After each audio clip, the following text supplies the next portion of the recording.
tardes. Buenas tardes en Chile. Les saludo desde Concepción, que es una ciudad que queda al sur de Chile.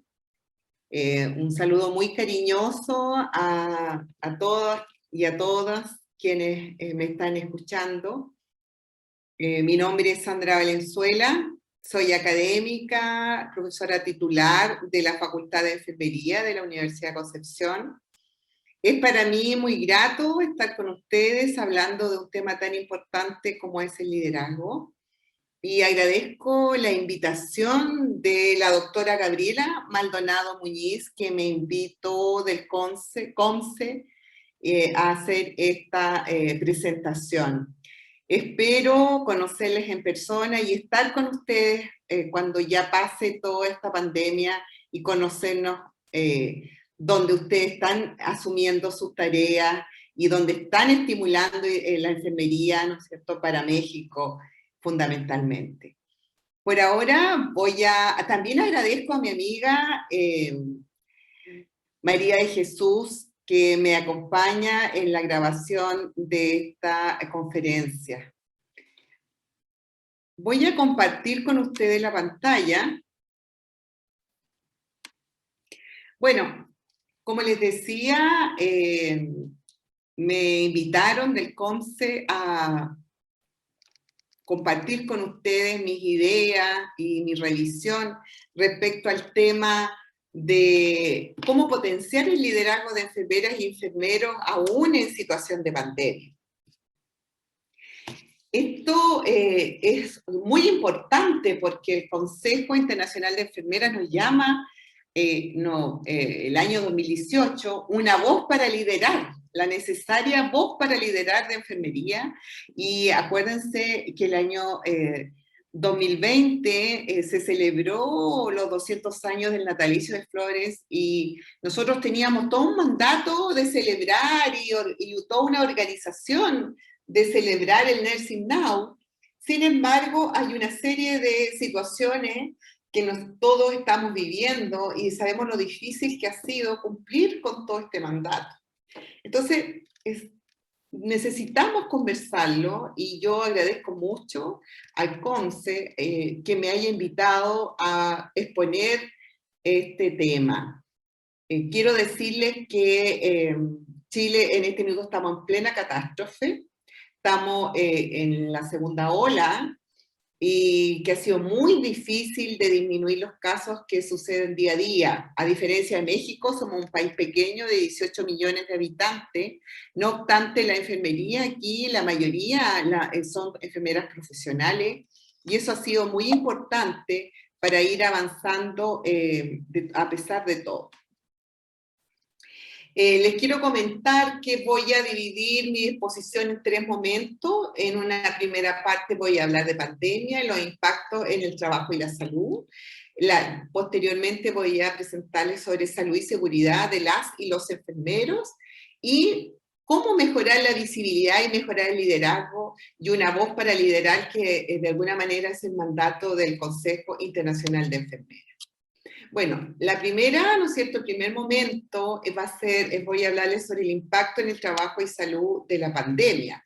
Nosotros sabemos que en este minuto nos dimos claramente cuenta, de hecho el año pasado se vio claramente que no estábamos simplemente frente a un agente infeccioso, ¿no es cierto?, una simple pandemia, sino que hay una completa alteración del orden económico y social.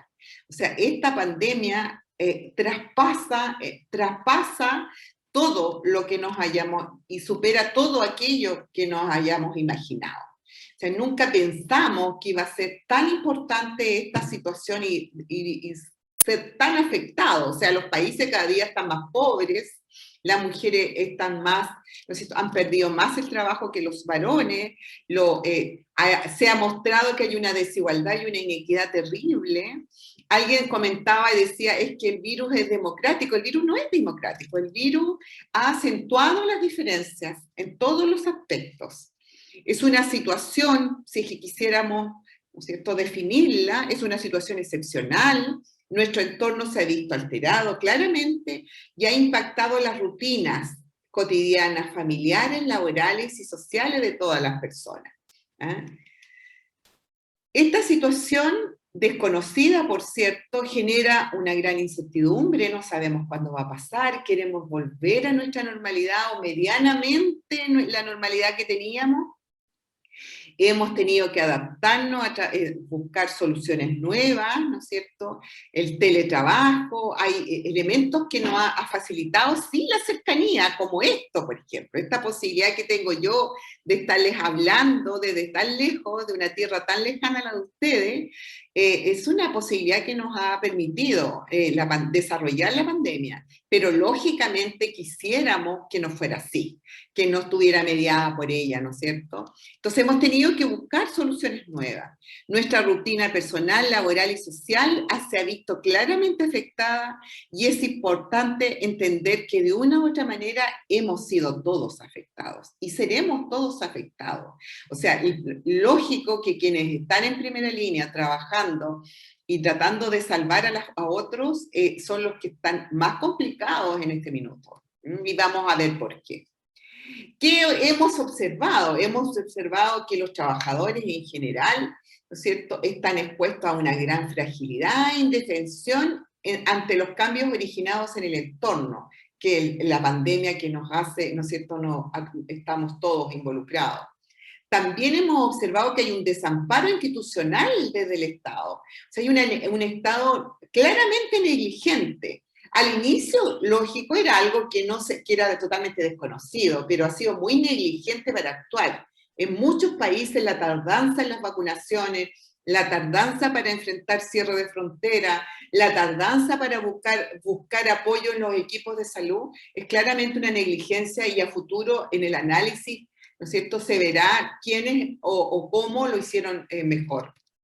También la debilidad para enfrentar concretamente los cambios necesarios y para aprovechar el conjunto de oportunidades que se van presentando son temas que hemos tenido que ir aprendiendo. Nos encontramos entonces con una injusticia ocupacional, una gran marginalización. Los derechos laborales claramente han sido impactados y por lo tanto los derechos humanos también. En Chile el primer caso llegó el 3 de marzo de la mano justamente de gente del área de la salud. Fue un médico que llegó de vacaciones, de su luna de miel, y llegó con la infección con su esposa, y nosotros comenzamos a vivir lo que significaría la pandemia para Chile. En este minuto, ¿no es cierto?, si nosotros el conteo total de contagios confirmados supera el 1.000.000 de personas. Los fallecidos, 24.548 personas desde el inicio de la pandemia. Afortunadamente tenemos una población de vacunados de sobre 5 millones. Esto es muy importante porque esos 5 millones significan personas que ya han recibido 2 dosis de la vacuna de la Sinovac, ¿no es cierto?, la CoronaVac, y en algunos casos 2 dosis de la Pfizer. Nuestro Ministerio de Salud desarrolló una estrategia que era el testeo, trazabilidad y aislamiento, y la ha desarrollado hasta ahora. ¿Por qué digo que era? Porque actualmente sabemos que ¿no es cierto?, esta estrategia fue una estrategia que, si bien muchos países la desarrollaron también, inicialmente faltó mucho de testeo y trazabilidad. Y en este minuto el énfasis se está dando fundamentalmente, ¿no es cierto?, en estos dos aspectos, testeo y trazabilidad, reconociendo lo importante que es para enfrentar y abordar los casos nuevos. Si algo positivo nos ha dejado esta pandemia es a valorar la importancia del personal de salud y su formación. O sea, hemos sido tratados como héroes, superhéroes, ¿no es cierto? Esto ha traspasado la frontera. No obstante, nosotros no tenemos superpoderes y no somos héroes. Es sumamente importante no romantizar lo que hacemos. Queremos reconocimiento, pero no un conocimiento romántico. No queremos muñecos vestidos de enfermeros.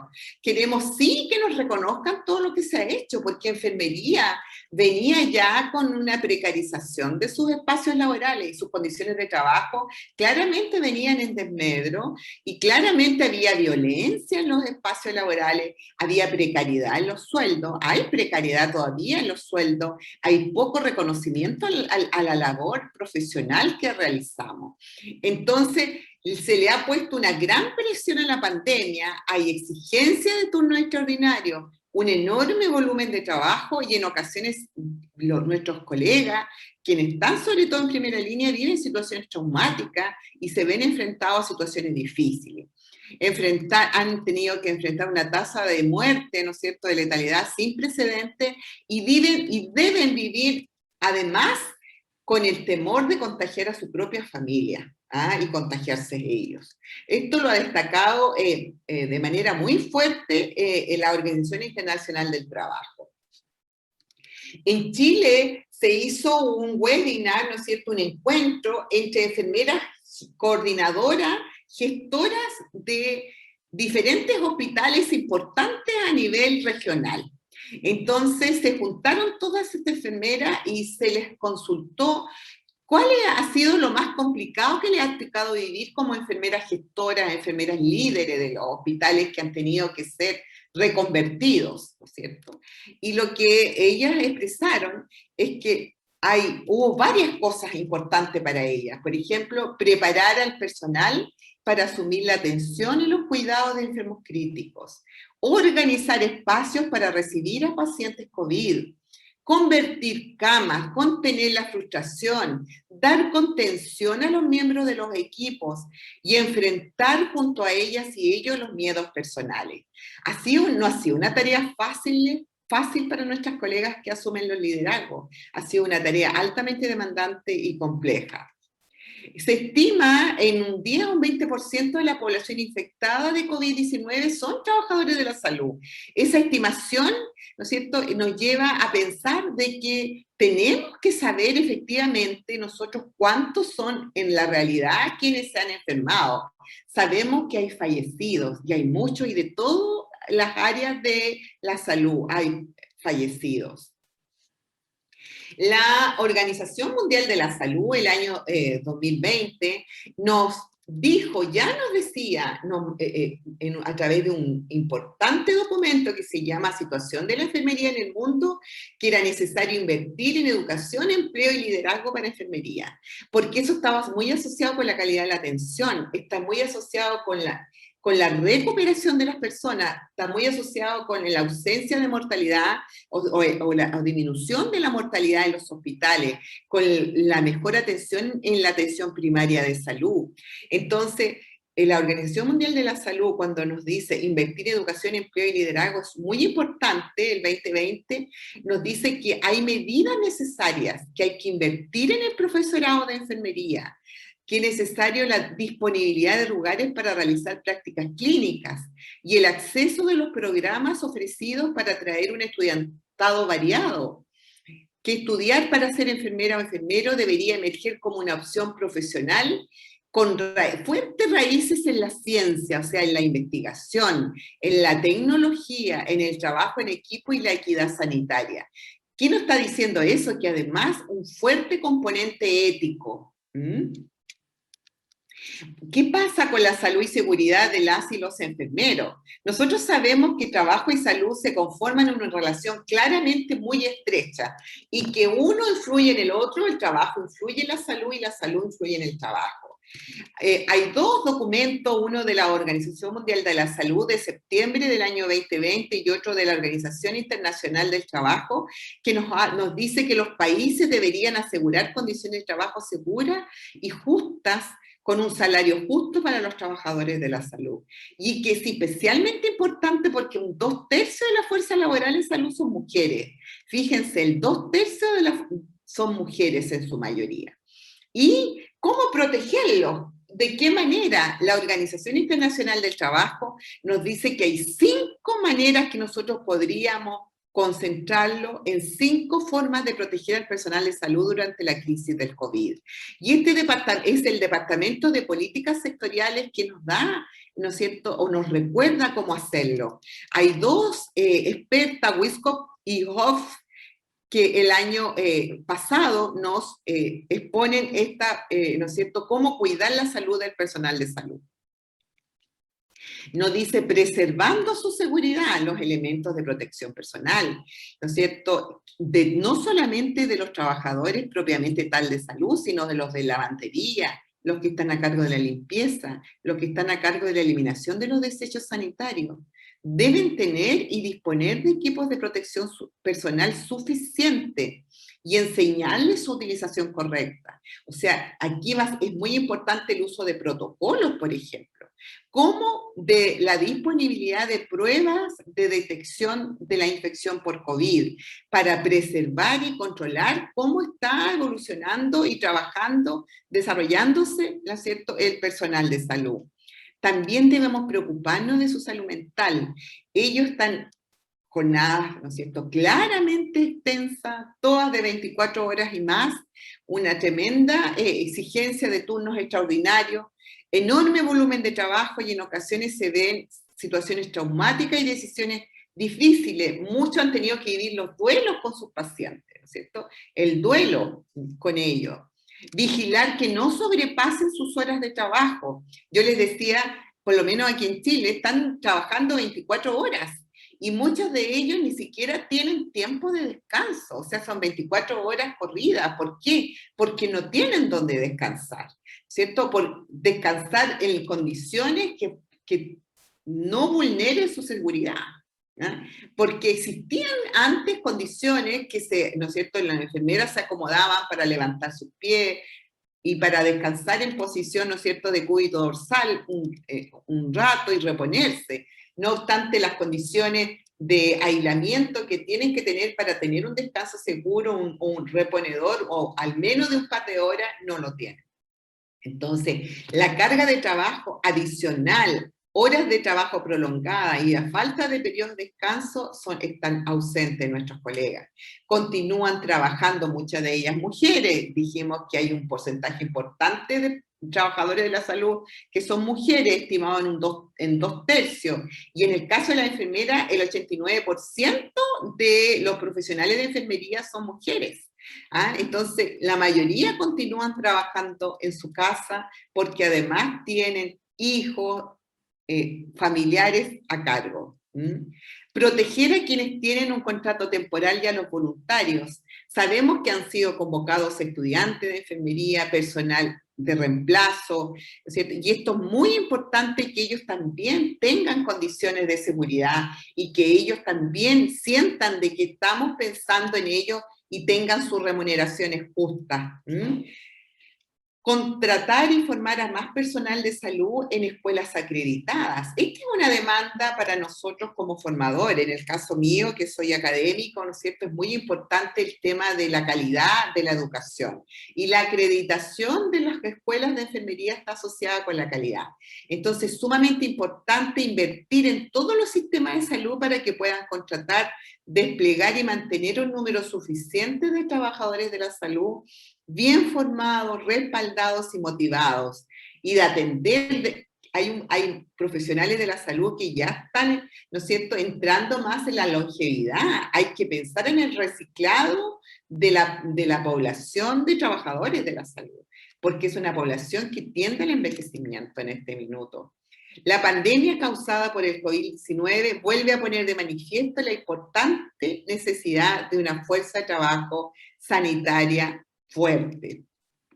Fíjense ustedes que el Consejo Internacional de Enfermeras, el CIE, alerta que durante la pandemia la ansiedad y el exceso de trabajo están afectando la salud mental y el bienestar de enfermeras y enfermeros. También que ellos están sometidos a estrés, ansiedad, síntomas depresivos, insomnio, negación, ira y temor. O sea, la salud mental claramente se ha visto afectada en los trabajadores de la salud.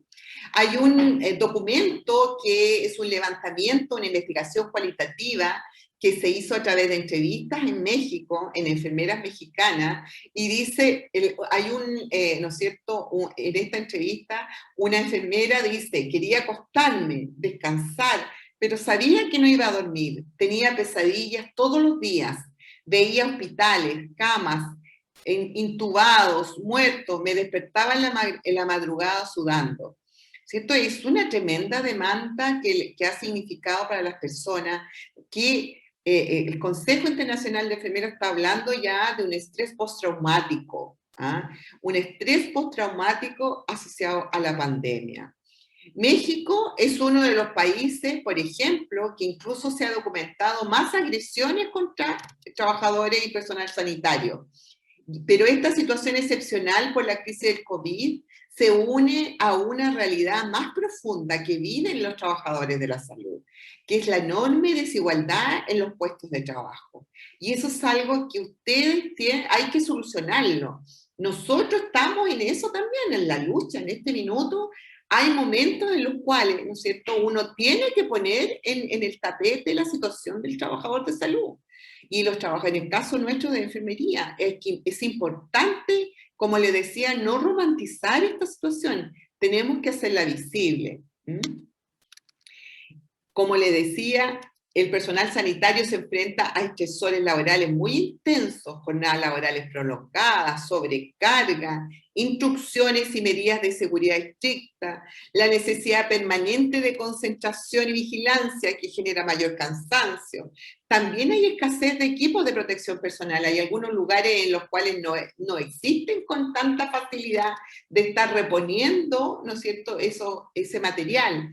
La reducción del contacto social y tener que realizar tareas para las que muchos no estaban preparados, ¿cierto? Asumir un trabajo de cuidado crítico ha exigido una demanda intelectual en nuestras colegas tremendo. Fíjense que casi el 40% del profesional de primera línea encuestado entre abril y mayo del 2020 presentó síntomas depresivos, insomnio y estrés postraumático. Eso el Instituto Nacional de Psiquiatría de México lo presenta en un documento, en una encuesta que fue levantado posterior a una encuesta. El Consejo Internacional de Enfermeras, a inicios de este año 2021, llamó la atención al mundo en un documento que nos dice que existe una importante evidencia de problemas de salud mental en los trabajadores de la salud y que va a tener un impacto a largo plazo, un impacto psicológico como respuesta a la atención que ellos han desarrollado en pandemia. Y CIE lo denominó trauma colectivo. Trauma colectivo.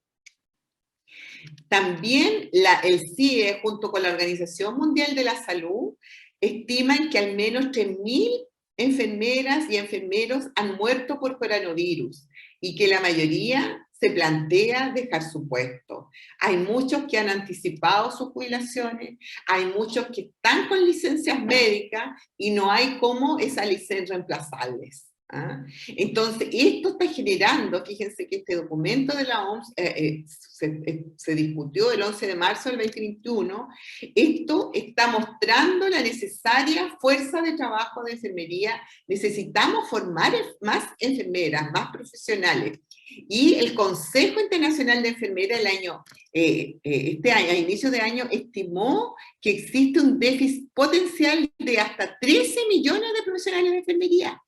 El documento de la Organización Mundial de la Salud del año pasado, en el contexto del Nursing Now, hablaba de 9 millones de déficit de profesionales. No obstante, con el tema de la pandemia, se ha mostrado que ese déficit alcanza hasta 13 millones. Los impactos a largo plazo del COVID-19, incluido el trastorno de estrés postraumático, se desconocen y no sabemos, ¿no es cierto?, a futuro no sabremos si estos son extremadamente significativos, probablemente, ¿no es cierto?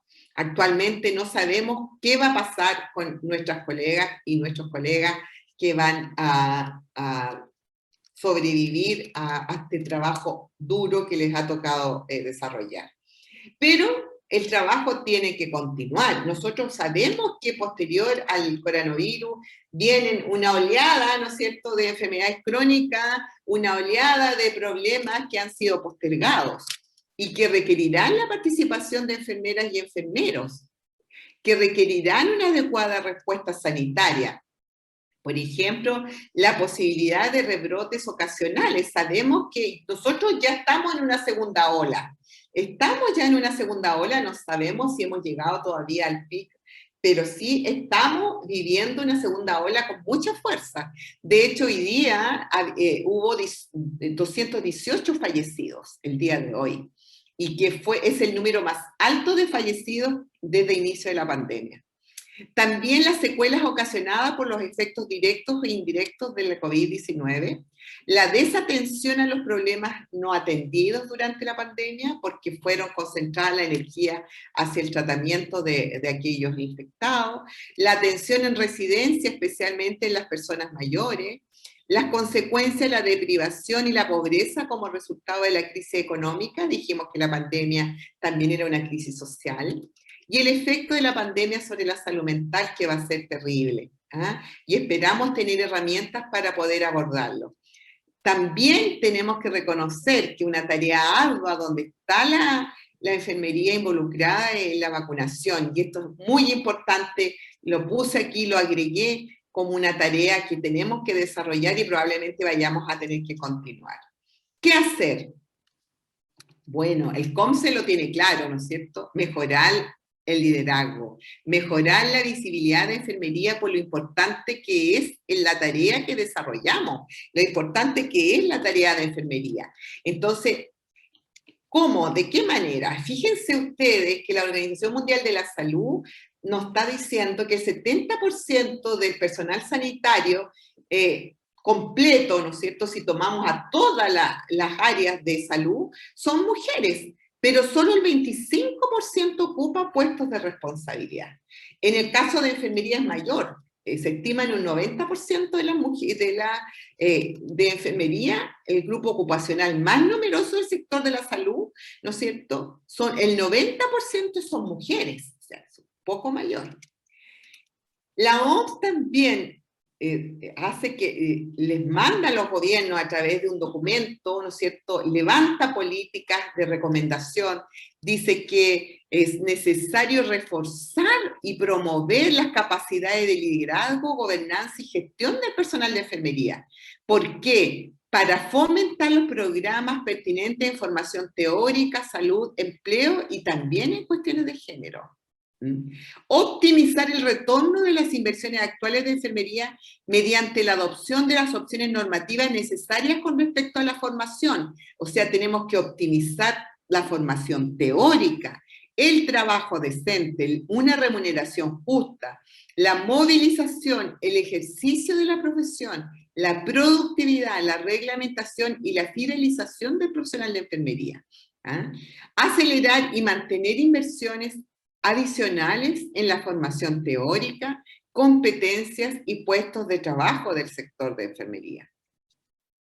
Además, para las autoridades de los servicios públicos de enfermería, debería impulsarse iniciativas como informar la información real y actualizada sobre la cantidad de personal de enfermería que existe, dirigir un diálogo normativo que desemboque en la adopción de decisiones de base científica sobre las inversiones en el personal de enfermería. Me explico, ¿cuánto personal de enfermería necesitamos, por ejemplo, formado en posgrado? ¿Cuánto profesional de enfermería necesitamos formado en especialidades? Se está hablando de la especialidad de enfermería en práctica avanzada. ¿Cuánto profesional de enfermería necesitaremos por región en formación en práctica de enfermería, ¿no es cierto?, en práctica avanzada de enfermería? Esas estimaciones reales y actualizadas tenemos que hacerlas. Son mandatos de organismos que tienen que buscar y mejorar la situación de trabajo de los profesionales de enfermería y así su formación también. Deberían establecerse y organizarse programas de liderazgo para fomentar la formación de líderes entre los profesionales jóvenes de enfermería. El liderazgo debería aparecer como un tema importante en la formación. Es una de las dimensiones clave del liderazgo en prácticamente todas las posiciones que ocupa una enfermera y un enfermero. Es la naturaleza del proceso de influencia y sus correspondientes resultados que ocurre entre el líder y sus seguidores. Ese es el liderazgo. Y necesita características y comportamientos de la persona. Los líderes deben ser competentes para fomentar el aprendizaje organizacional y un liderazgo transformacional en sus equipos. Un liderazgo para la transformación fomenta y premia la creatividad entre sus seguidores, pues comprende qué es necesario para conseguir el cambio que se busca. Cree en los miembros del equipo. Un líder transformacional cree en las capacidades de cada uno de los integrantes y se lo dice, se lo hace saber, ¿cierto? Entonces, ¿qué necesitamos? Necesitamos educación de calidad, necesitamos formación de especialidades y posgrado y necesitamos cursos de postítulo y de instrucción. Las enfermeras y enfermeros, entonces, deben maximizar su aporte distintivo para conformar, influir e implementar decisiones. Esto exige, ¿no es cierto?, de acuerdo a Salvage, un nuevo patrón de conocimiento llamado conocimiento sociopolítico. Sumamente interesante porque, por ejemplo, nosotros sabemos que Bárbara Carper habló del conocimiento, habló de los patrones de conocimiento. No obstante, posterior a sus 4 patrones de conocimiento se agregó el conocimiento sociopolítico. La construcción disciplinar, ¿no es cierto?, que lo compone la ciencia del cuidado, el arte del cuidado, la filosofía del cuidado, la ética del cuidado. También la construcción disciplinar incorpora la política del cuidado humano. ¿Ah? La política del cuidado humano. ¿Y qué significa esto? Hace referencia al ambiente, hace referencia a la interacción de la persona en el contexto de la situación de salud. ¿Qué pasa en estos minutos, por ejemplo, con el patrón sociopolítico, con el cuidado, la política del cuidado humano? En este minuto ha estado silenciado, ha faltado voz en enfermería. Sabemos que hay otros profesionales han asumido el liderazgo, pero enfermería tiene mucho que decir. Tiene mucho que decir, por ejemplo, en no solo los hospitales. ¿Qué pasa con la atención primaria de salud? ¿Quiénes son los que están organizando la vacunación? ¿Quiénes son los que están organizando los espacios de la atención primaria, en los espacios? Yo al inicio les mostré, ¿no es cierto?, todo lo que les ha tocado desarrollar a las enfermeras gestoras en los hospitales. Entonces, es necesario mostrar también algunas evidencias. En agosto del año pasado, en la revista latinoamericana de enfermería, hay un documento que dice: nuestro futuro es global, el liderazgo en enfermería y la salud es global. Y dice que nosotros tenemos que pensar globalmente, pero actuar localmente. Sumamente interesante. Tenemos que comenzar, ¿no es cierto? Si nosotros queremos un liderazgo, tenemos que comenzar por casa. Cultivar una visión del mundo, ser sensible a los aspectos culturales de la norma y de la práctica, comprometernos a aprender más sobre algunos elementos que están en el conocimiento, aprender sobre la agenda de salud global, aprender sobre los objetivos de desarrollo sostenible, conocer más en qué está la agenda. Esas herramientas, ese conocimiento nos ayuda a tener voz.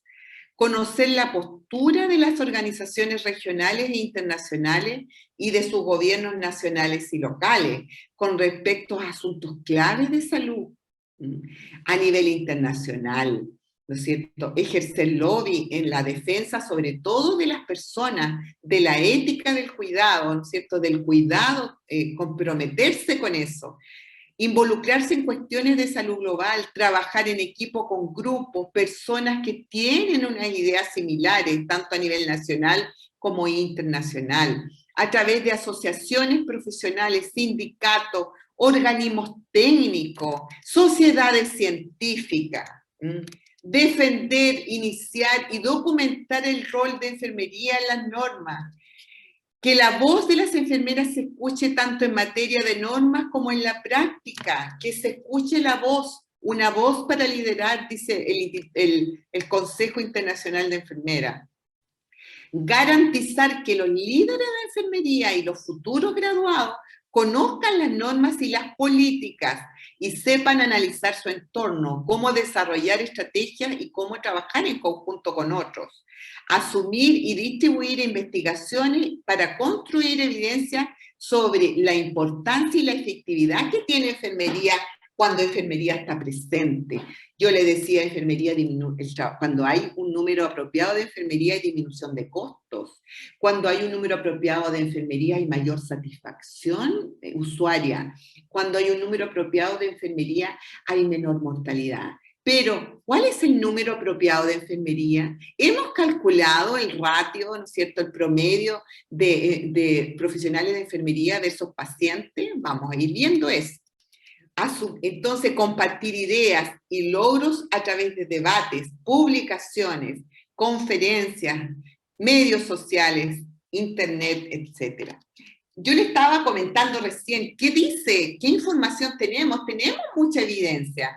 Fíjense que el año 2018 el Consejo Internacional de Enfermería nos estaba diciendo que enfermería mejora la calidad mediante el liderazgo, la combinación de habilidades que ella desempeña, la educación que entrega, la informática, los cuidados interdisciplinares, la investigación, la cultura y los niveles de dotación de personal. Les recomiendo este documento porque es un documento que es sumamente importante que lo conozcan todos, ¿no es cierto?, y poder discutirlo. Me voy a centrar en el tema del liderazgo. El Consejo Internacional de Enfermería dice que cuando las enfermeras desarrollan el liderazgo y por lo tanto participan en la toma de decisiones y en la formulación de políticas sobre los servicios de salud, se logra mejor experiencia hospitalaria para los pacientes, o sea que hay una mejor satisfacción, mayor participación del paciente en su cuidado, mejor alfabetización en salud, o sea, saben más de su situación de salud, de los documentos, del tratamiento que están teniendo. Los cuidados son de mejor calidad, a un precio inferior, ¿no es cierto? Mayor rendimiento financiero de la organización, la fuerza laboral con un mayor nivel de formación, hay mayor satisfacción del personal, hay una mayor seguridad del paciente y mejores medidas de calidad. Fíjense todo lo que hace, el impacto que tiene cuando se desarrolla el liderazgo en enfermería. Estos datos son muy importantes, esos sustantivos. Entonces, ¿qué para destacar? El líder tiene que tener conocimiento en la gestión. ¿Por qué? Porque la comunicación es una herramienta clave y el poder de escuchar es una herramienta clave para desarrollar del líder. Y para eso todo es parte de la gestión. La comunicación es un elemento de gestión, ¿no es cierto? Y la capacidad de escuchar. El líder debe tener conocimiento, debe ser experta o experto en las unidades donde va a gestionar para poder sacar el máximo provecho posible a través de sus competencias.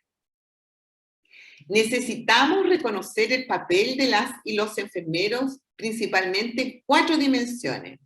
En la inversión en políticas que valoran el papel de las y los enfermeros, dado el déficit que se enunciaba el año pasado de 9 millones de enfermeras, actualmente, yo les decía, se piensa que después de la pandemia no van a ser 9, van a ser 13 millones.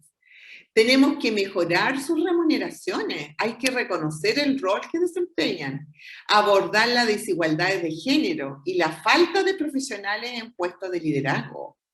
Invertir en el primer nivel de atención, la atención primaria de salud es muy importante. Es necesario invertir en el primer nivel de atención. ¿Qué pasa con la práctica avanzada de enfermería en la PS? ¿Qué significa? Bueno, estas son necesidades que tenemos que pensar cómo responder a ellas. ¿Qué pasa en México, por ejemplo, con esto? Hay una imagen, ¿no es cierto?, de un autor que ha salido al mundo porque este señor, ¿no es cierto?, en vez de dibujar, de poner otro superhéroe, el niño elige una enfermera de superhéroe. Yo siento que es muy bonito esto, pero no podemos quedar en esto, ¿no es cierto? Al inicio le decía, no hay que romantizar. Nosotros no somos superhéroes, pero sí queremos mejorar nuestras condiciones de trabajo.